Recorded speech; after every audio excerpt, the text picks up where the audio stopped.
दोस्तों और भाइयों, धर्म, जीवन व्यवस्था और इंसानों के जीवन बिताने के नियम जो इंसानियत के लिए, मानवता के लिए लाभदायक हों, ये बनाना इंसान के बस के बाहर है। कोई इंसान धर्म की निर्मित नहीं कर सकता।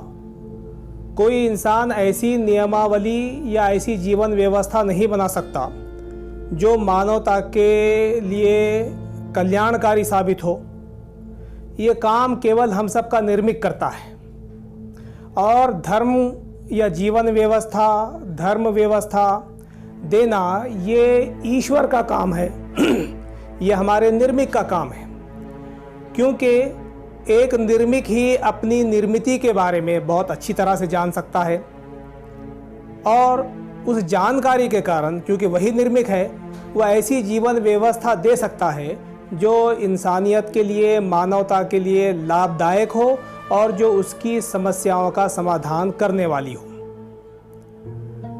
कोई इंसान ये काम नहीं कर सकता, इसलिए धर्म, सत्य धर्म कभी मानव निर्मित नहीं हो सकता।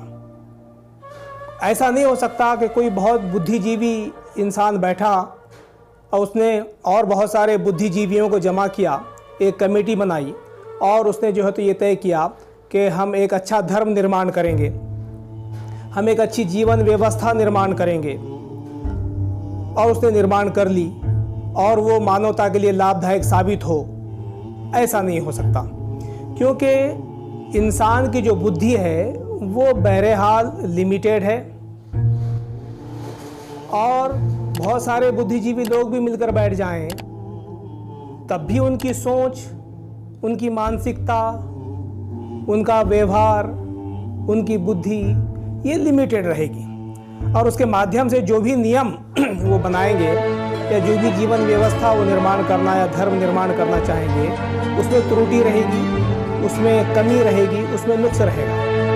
इसलिए ये केवल हमारे ईश्वर निर्मित का ही काम है कि वो हमको एक धर्म दे, सत्य धर्म दे, एक जीवन व्यवस्था दे, एक धम्म दे हमको, जिसके कारण हम इस दुनिया में एक अच्छा जीवन बिता सकें, हमारी समस्याओं का समाधान हो और मरणोत्तर जीवन में भी हमको सफलता मिले।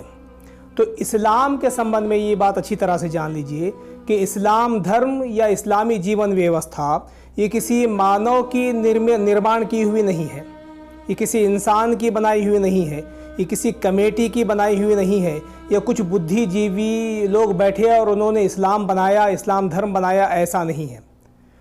ये व्यवस्था या ये धर्म प्रेषित मोहम्मद सल्लल्लाहु अलैहि वसल्लम के दिमाग की उपज भी नहीं है।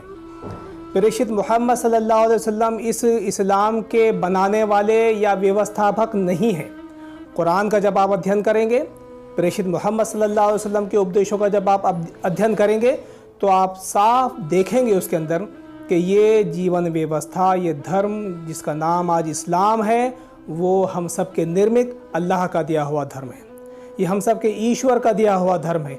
ये हमारे प्रभु और परमात्मा का दिया हुआ धर्म है, हम सब के निर्मित का दिया हुआ धर्म है। इसीलिए इसमें कोई नुक्स नहीं है, इसमें कोई कमी नहीं है, इसमें कोई त्रुटि नहीं है, और ये मानवता के लिए, मानवता कल्याण के लिए बहुत ही लाभदायक है।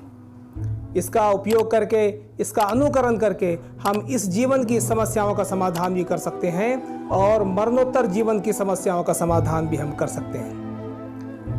ये धर्म, ये जीवन शैली खुद हमारे निर्मिक अल्लाह ने अपने दूतों के माध्यम से प्रेषित मोहम्मद सल्लल्लाहु अलैहि वसल्लम पर अवतरित की, और प्रेषित मोहम्मद सल्लल्लाहु अलैहि वसल्लम ने माध्यम बनकर समस्त मानव जाति तक इसको पहुंचाया।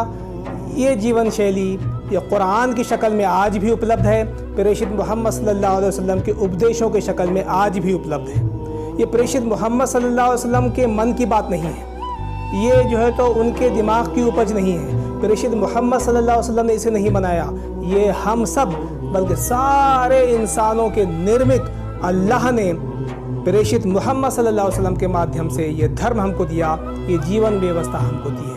तो उस जीवन व्यवस्था को हम सबको स्वीकार करना चाहिए ताकि हमारे समस्याओं का समाधान हो। बहुत बहुत शुक्रिया।